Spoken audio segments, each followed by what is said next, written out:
देवी, एक बात तो माननी पड़ेगी, बहुत साहसी हो तुम, जो मेरे भवन में प्रवेश कर मुझे ही चेतावनी दे रही हो। किंतु ये तो बताओ, तुम हो कौन? मूर्ख, काल रात्रि हूं मैं।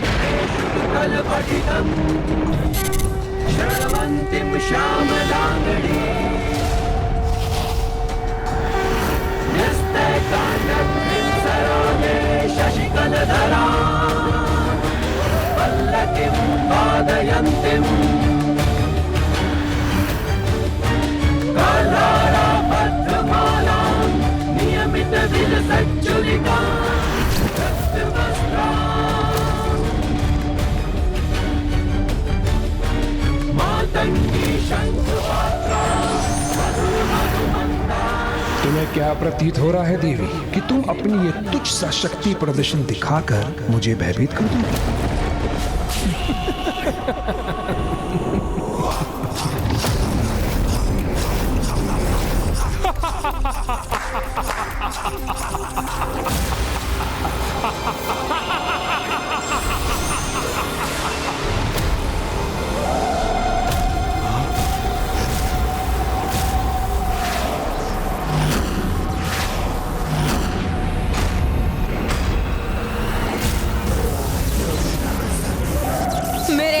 संकेत से सब कुछ परिवर्तित हो सकता है यहाँ।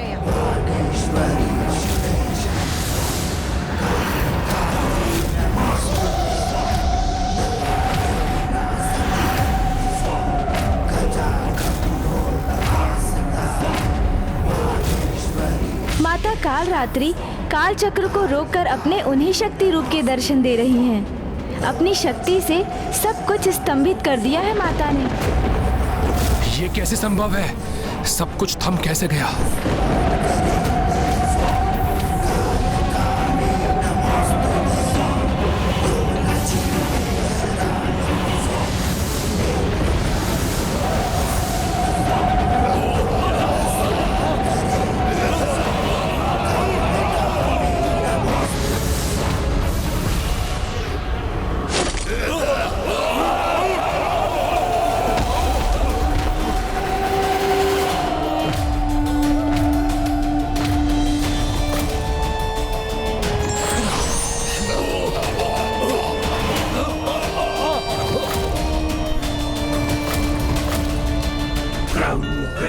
समय चक्र विपरीत दिशा में गतिशील कर दिया इस देवी ने।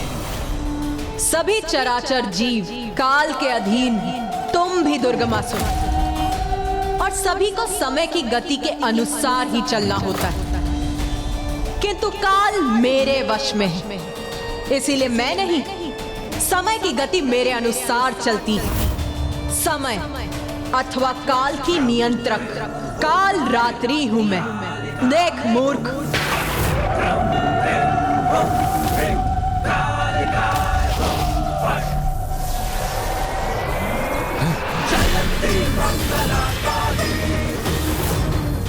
ये मेरा अमूल्य कलश है।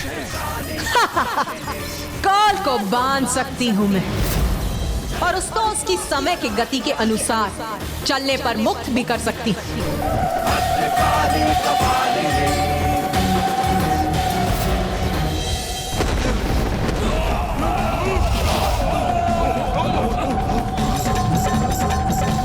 और काल को समय की गति के अनुसार मुक्त भी कर सकती हूं।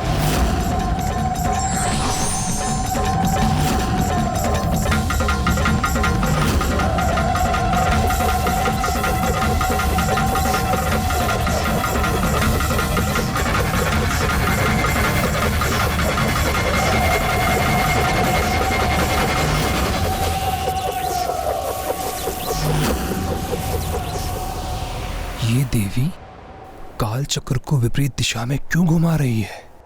माता काल रात्रि ये क्या कर रही है? पुत्र गणेश, दुर्गमासुर को समझाने के लिए वो उन्हें उसके पूर्व की उस बिंदु पर ले जा रही है, जिसका उसके जीवन में एक बहुत बड़ा महत्व है। जिस काल बिंदु ने उसके जीवन में एक अमिट छाप छोड़ी थी।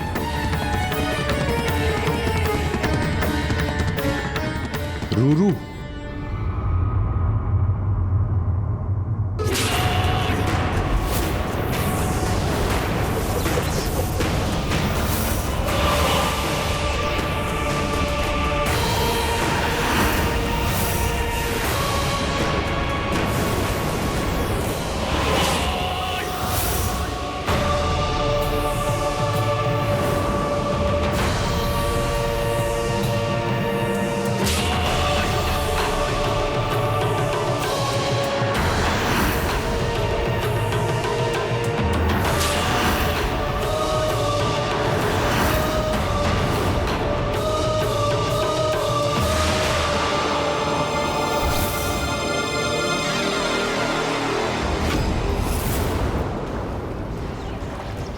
मैं दुर्गमासुर पुनः अपनी बाल्यावस्था में पहुंच गया।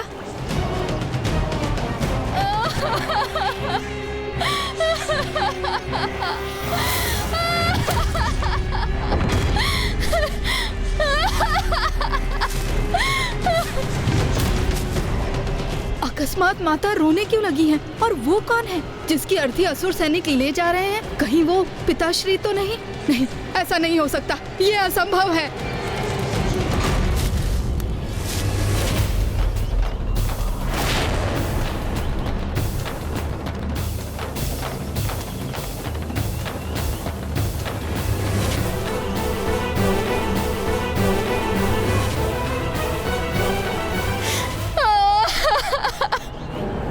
मेरे स्वामी, ये क्या हो गया?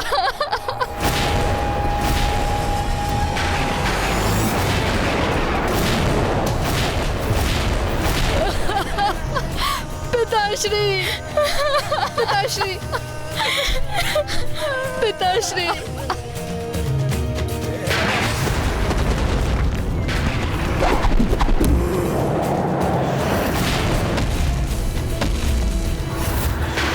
उस दुष्ट देवी ने वध कर दिया मेरे पिता का। दुर्गमासुर, प्रतिशोध। मैं अपने पिता के वध का प्रतिशोध लूंगा। नहीं पुत्र, ऐसा कुछ नहीं करोगे तुम। तुम्हारे पिता असुर सम्राट शुंभ निशुंभ के सेवक थे। उनका आदेश था, इसीलिए तुम्हारे पिता माता से युद्ध करने को विवश थे, जिसका इतना भीषण परिणाम हुआ। पुत्र, उस देवी माता रानी पर कोई विजय प्राप्त नहीं कर सकता। वो अनंत हैं, वो अनादि हैं पुत्र। उनसे युद्ध करने का विचार अपने स्वप्न में भी मत लाना पुत्र, अन्यथा तुम्हारा विनाश निश्चित है पुत्र।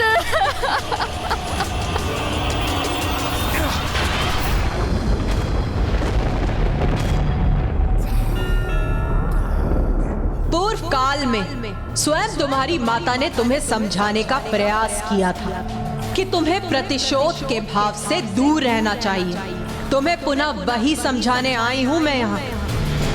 मेरी शक्ति का परिचय तो प्राप्त हो गया होगा तुम, और मैं तो माता आदि शक्ति की अंश मात्र ही हूं, तो उनकी अपार शक्ति का तो तुम अनुमान भी नहीं लगा सकते दुर्गमासुर। समझ, जगत जननी है वो, जिसने पूरी सृष्टि का निर्माण किया है, सभी को जन्म दिया है, और तो उसी के विरुद्ध खड़ा है। यदि वो जन्म दे सकती है तो क्षण में नष्ट भी कर सकती है। और सत्य तो ये भी है कि तुम स्वयं माता आदि शक्ति को ही पूछते। मैं देवी आदि शक्ति को पूछता हूँ? हाँ, ये कैसे संभव है? मूर्ख, तुम जिन माता की पूजा कर, जिनसे मार्गदर्शन प्राप्त करते हो, जिनसे तुम अपने जीवन की सुरक्षा के लिए निर्भर हो, वो भी स्वयं माता आदि शक्ति की अंश ही है।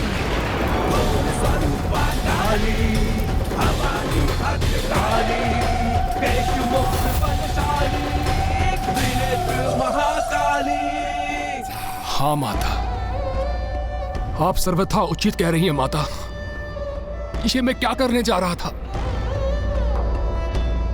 मैं स्वयं माता आदिशक्ति से युद्ध करने जा रहा था। कितना बड़ा घोर पाप करने जा रहा था माता मैं।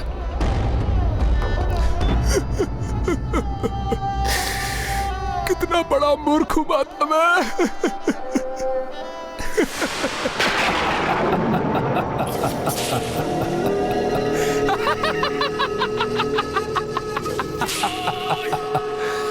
देवी, दुर्गमासुर हूं मैं, दुर्गमासुर हूं मैं, दुर्गमासुर आसुरी प्रवृत्ति का प्रतीक हूं मैं। क्षमा याचना मैं करूंगा, मैं कदापि नहीं। यहां से सुरक्षित नहीं जाने दूंगा तुम्हें मैं देवी। तुम्हें बंदी बनाऊंगा और फिर देखता हूं क्या करती है तुम्हारी माता आदिशक्ति। उस मूर्ख दुर्गमासुर ने तो शांति वार्ता करने पहुंची माता की अवहेलना कर उनका अपमान करना आरंभ कर दिया है। कदाचित उसे ज्ञात है कि माता अपनी मर्यादा के कारण उसके प्राण नहीं ले सकती, किंतु अब माता कालरात्रि उस दुष्ट की धृष्टता का क्या प्रत्युत्तर देने वाली है।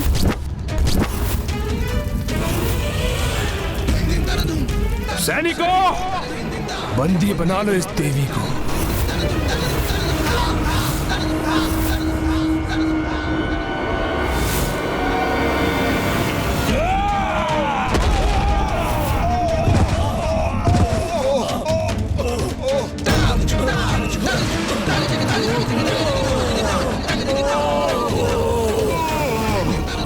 माता आप यहाँ? मूर्खो, भुगतो अपने दुस्साहस का दंड।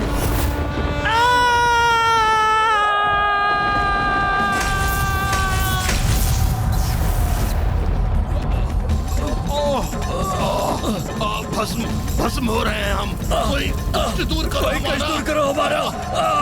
भस्म हो रहे हैं हम। दुष्ट, तूने देवी कालरात्रि को क्षति पहुंचाने का प्रयास भी कैसे किया? इतना दुस्साहस कैसे किया तूने?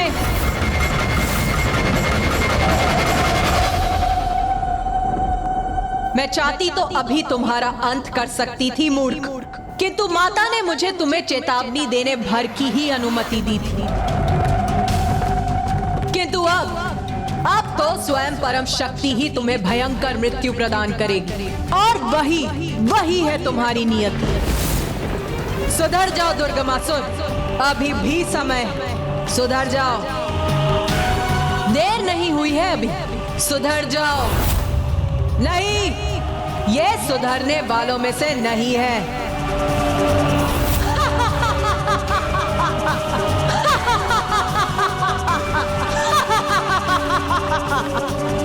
फिर तो इसका अंत होगा तुम्हारा दुर्गमासुर, बहुत भयंकर अंत होगा। क्योंकि जब माता के क्रोध का बाण टूटेगा तो वो तुम्हें, तुम्हारे साथ तुम्हारे नगर, तुम्हारे असुर, तुम्हारे सेवक सभी को बहा कर ले जाएगा। और ये निश्चित ये होकर ही रहेगा। तुम प्रतीक्षा भर करो अपने विनाश की, अपने विनाश की।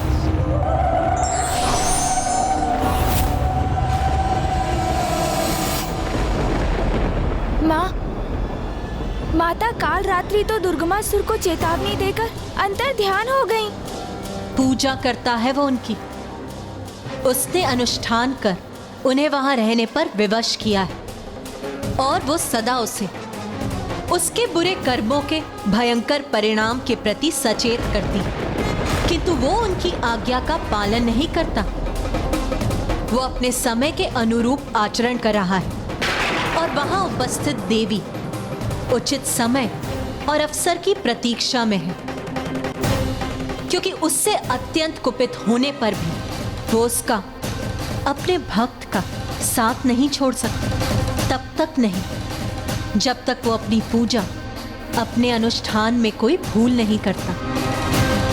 किंतु जिस दिवस ऐसा हुआ, वो उसे इतना भीषण दंड देंगी, इतना भयंकर दंड, जिसकी कल्पना भी आतंकित करने वाली होगी।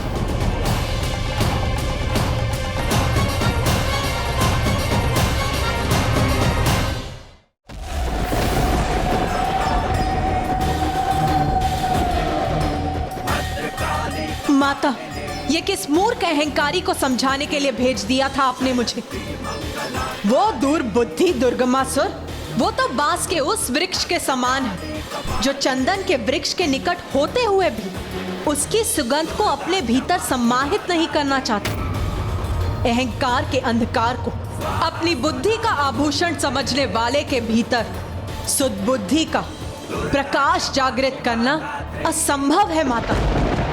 उसको समझाने का प्रयास करना व्यर्थ है, क्योंकि दंड का भूखा उदर दया और क्षमा के प्रसाद से नहीं भरता, क्योंकि उसका शीश शांति के शब्दों के लिए नहीं, मेरे हंसिए आपके खड़क के आघात के ही योग्य है।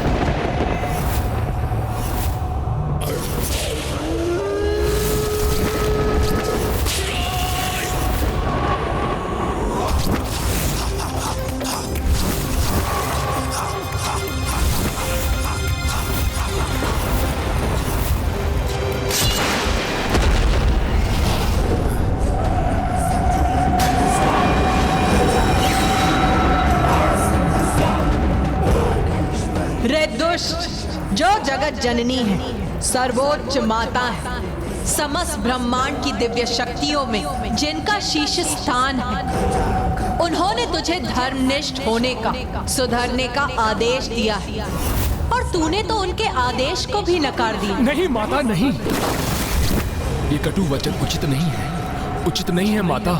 उचित तो वो नहीं है जो तू कर रहा है। अभी भी समय है दुष्ट, सुधर जा। मूर्खों के समान व्यवहार मत कर दुर्गमासुर। माता, मूर्ख ही तो बनाया आपने मुझे।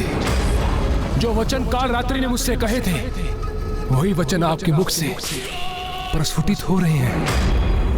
माता मेरी है आप मेरी, और साथ दे रही है मेरे शत्रुओं का। मैं आपकी भक्ति भाव से पूजा करता रहा, और आपने ऐसी छल युक्त क्रीड़ा की मेरे साथ। मूर्खता ही तो थी मेरी। जिनसे युद्ध करना है उन्हीं की सहयोगिनी की पूजा कर रहा हूँ। सहयोगिनी नहीं मूर्ख, माता की ही अंश हूँ मैं, माता की ही अंश हूँ मैं। माता आदि शक्ति की ही रूप हूँ मैं, और मैं तो क्या, ये समस्त संसार उन्हीं का अंश है। और सत्य तो ये है मूर्ख कि तू स्वयं भी उसी सृष्टि का एक तुच्छ भाग है, जिनकी कृपा से ये सृष्टि है जिसमें वो दुष्ट वास करता है, जिनकी कृपा से श्वास प्राप्त होती है उसे, जिनकी कृपा से जीवन है उसका, उसी से शत्रुता ठान बैठा है वो।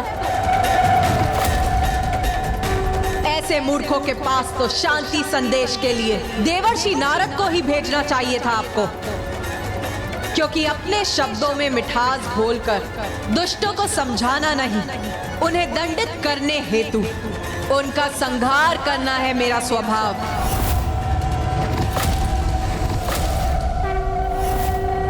इसीलिए मुझे उसका संहार करने भेजना चाहिए था आपको।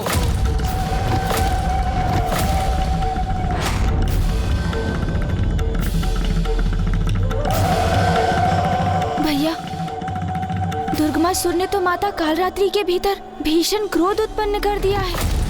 कहीं माता अपने क्रोध के अतिरेक में वहां उसका संहार करके ही ना लौट जाएं। हाँ गणेश, मुझे भी इसी बात का संशय है। मुझे अनुमति भर दे दीजिए माता कि मैं इसी क्षण वहां लौटकर उस दुष्ट का वध करूं। मैं वध करूंगी उस दुष्ट का।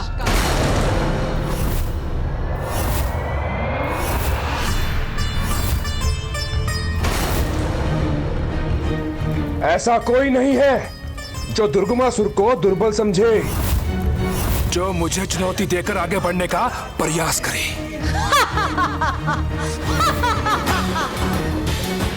रस्सी जल गई किंतु बल नहीं गया। मूर्ख, तुझ में ना ही वो बल है और ना ही वो बुद्धि कि तू ये समझ सके कि तेरे हाथों में जो खड़क है उससे कहीं अधिक प्रचंड और कहीं अधिक धारदार खड़क तेरी ओर बढ़ रहा है, तेरा अंत करने के लिए।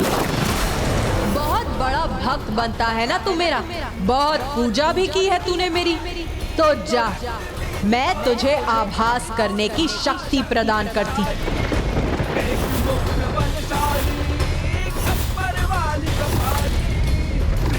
जिससे तू अपनी ओर आते हुए शत्रुओं का आभास कर सकेगा।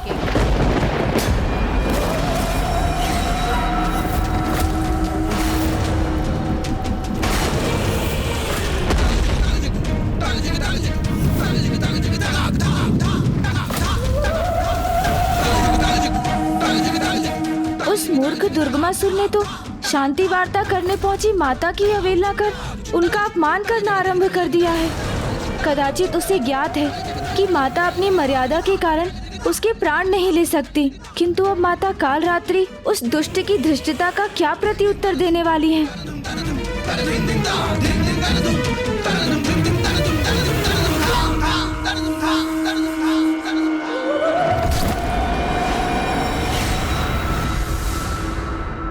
सच्चा भक्त ईश्वर से दूर रहकर भी मोक्ष प्राप्त कर लेता है, जबकि अहंकारी और हठी भक्त ईश्वर के समीप रहकर भी जन्म जन्मांतर तक भटकता रहता है।